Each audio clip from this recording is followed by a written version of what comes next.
So I'm going to take you through paper 2 of literature, and we're going to have a look at Inspector Calls and A Christmas Carol and how to answer and respond to those questions in the exam. I'm going to take you through an overview first of what you need to do, and then I'm going to take you through some model examples of scripts we've got back from the exam board so you can see what students have done in the past that's enabled them to do really well. So just to start off then, we call the exam questions for Inspector Calls and Christmas Carol the exploding extract, and that is because you have an extract in front of you, but you shouldn't be relying on that. You should be referring to the entire text.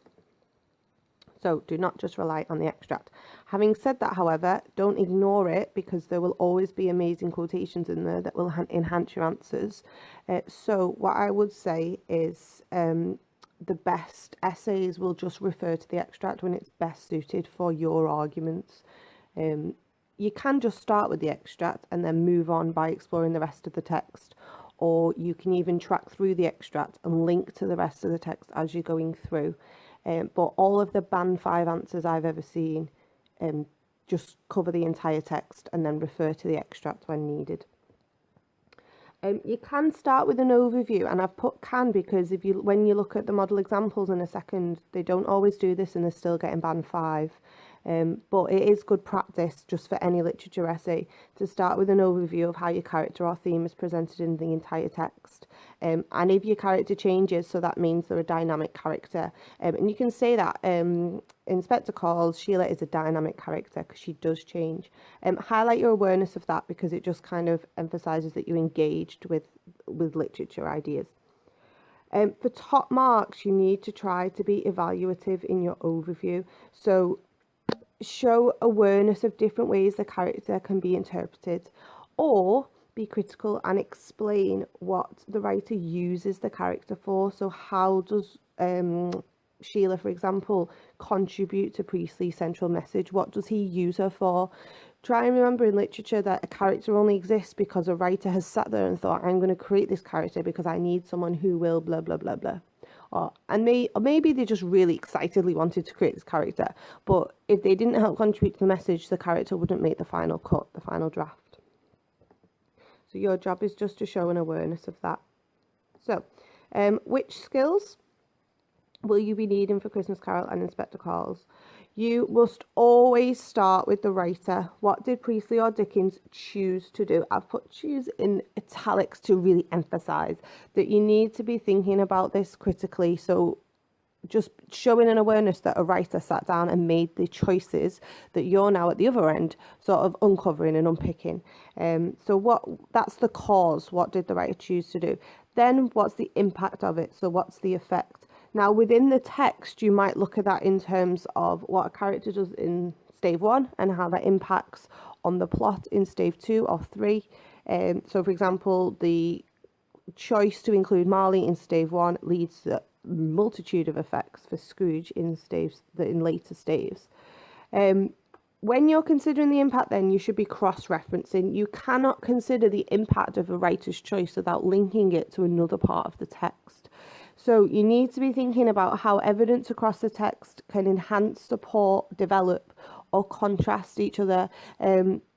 Scrooge Christmas Carol is fantastic for this. You can cross-reference stave 1 to stave 5, and you have got literal contrasting quotations between how Scrooge behaves, acts, and feels in stave 1 and 5, and even right down to the weather. The use of pathetic fallacy is completely different. So in terms of the impact of his experiences, they're fantastic to cross-reference. So before I say that, another good thing to cross-reference in Christmas Carol is the way Scrooge reacts to the ghosts. He's quite rude not rude, but the ghost of Christmas past, Dickens uses words like demanded. And by the time he gets to technically the fourth ghost, the ghost of Christmas yet to come, he's so reverent of that ghost, he would never dare demand anything to him. And that again is a way of tracking his change across the text. To aid your analysis of the impact, then, this is where you should be doing your WLA, word level analysis. So picking apart the language choices, you should also consider the structural choices. Where does this come into play? How is it emphasized on the page? Is the sentence structured in a way that enables a certain word to have more of an impact? But the majority of your AO2 marks will come from your word level analysis and picking apart the language. Remember, your terminology should enhance but not hold up your analysis. So obviously not relying on it, you need to just embed it. It just needs to be as fluently embedded as an adverb or an adjective would be in a story. So just looking for basic things like word classes, so verbs and nouns, will make all the difference. Dickens is obviously ripe for things like for imagery and foreshadowing and juxtaposition. Inspector Calls, you can actually analyse the speech that the characters use, looking at things like modal verbs. It's a bit more language based, and your teacher can take you through those.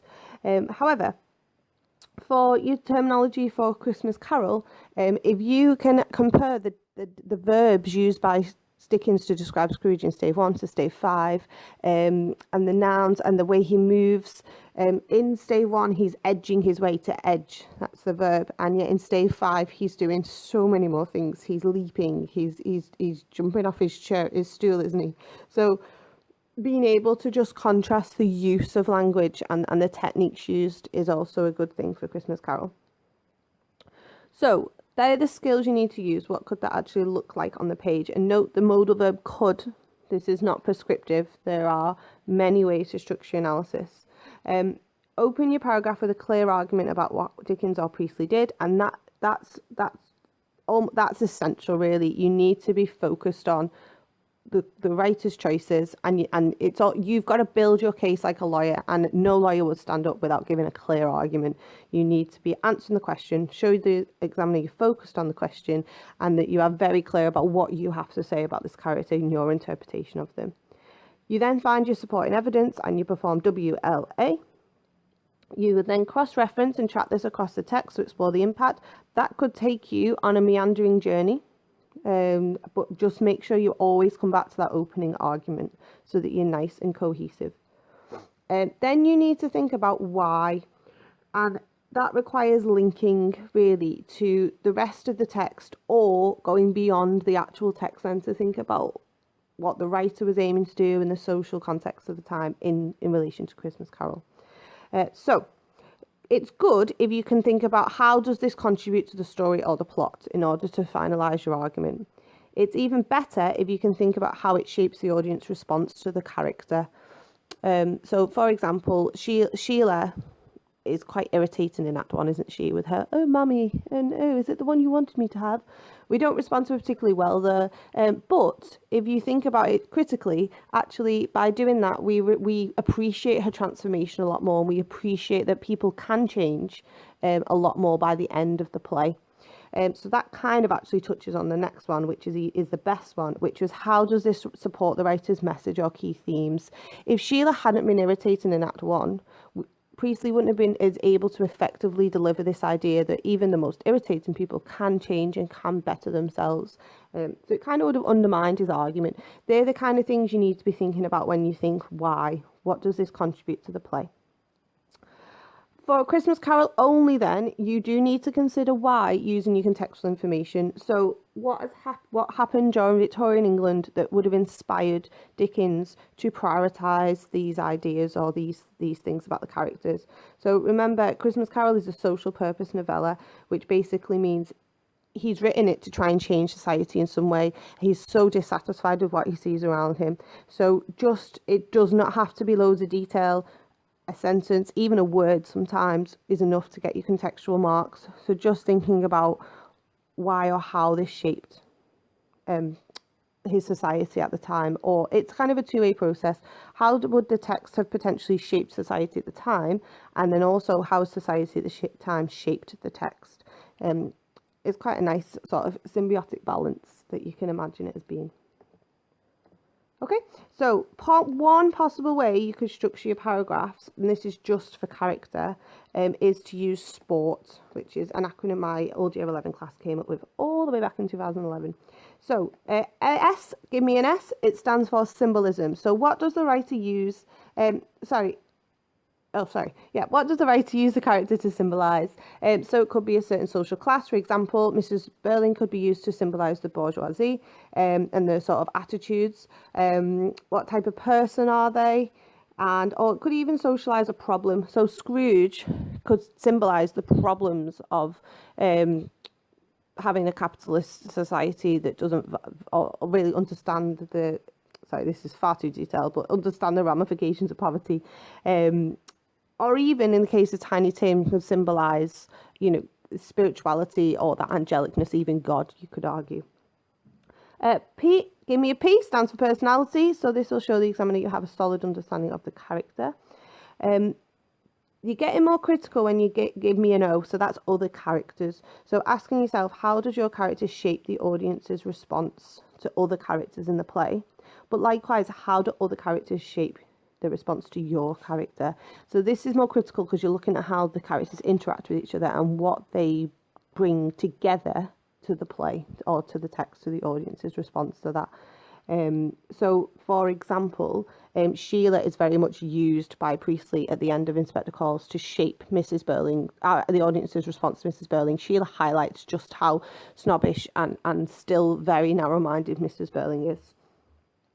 Relationships, this is more thoughtful. This is where I would sort of suggest this is like a band 4 level usually. Other characters is more band 5, the skills you need to use to pull that off. If done well. So ask yourself, how do the relationships my character has with others shape my audience's response to him or her? So you might argue that the way Sheila's relationship with Gerald changes in Act 2 actually shows Sheila to be a very independent person, and we almost respond to her by thinking actually she's the one with her own mind. And it kind of just prepares us for the fact that she is the one who's willing to stand up and prove that she's learned a lesson at the end of the play. And finally, themes. So how does my character help the writer to deliver his key themes and ideas? Now, ideally, themes would be threaded throughout the other 4 paragraphs or arguments. Each one of these doesn't have to be one paragraph. You could have, especially for other characters, there's a lot you could explore there, depending on how many characters are in the text. But really, your themes would maybe come at the end. So how is the writer's use of the relationships contributed to the theme? Because remember, really, when you connect into why the writer's chosen to do this in each of your arguments, that should really ideally be linking to the themes. However, adding it on at the end is another way of showing those skills, you might find that easier. It just maybe won't help you get into those top marks. Okay, right. One final note is in Inspector Calls you do get 5 marks for SPAG. So having marked the Othello paper where you also get 5 marks for SPAG, I would say, and I know this is still a long list, but these were the things that sort of determined most which mark I would give out of 5. Variety of sentence structures, so don't be relying on short sentences. The examiner will look out to see if you've got control of a range of sentence types, and that just does mean using complex sentences, have used subordinate clauses. Spelling of all key characters, including Priestley, that's one that people get wrong a lot.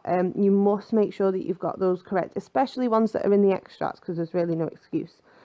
Capital letters is another big one that just was a bit sloppy, that really showed that students hadn't bothered to think about accuracy. And this is a major one, use of enhanced vocabulary. So making sure before your exam that you do have a great vocabulary bank for each of the characters and the ideas of the text, because they will look to see if you've used basic vocabulary or if you've used enhanced vocabulary. Okay, this is quite a long video, so I'm going to do part 2 where I go through the model examples of Inspector Calls and Christmas Carol. Thank you.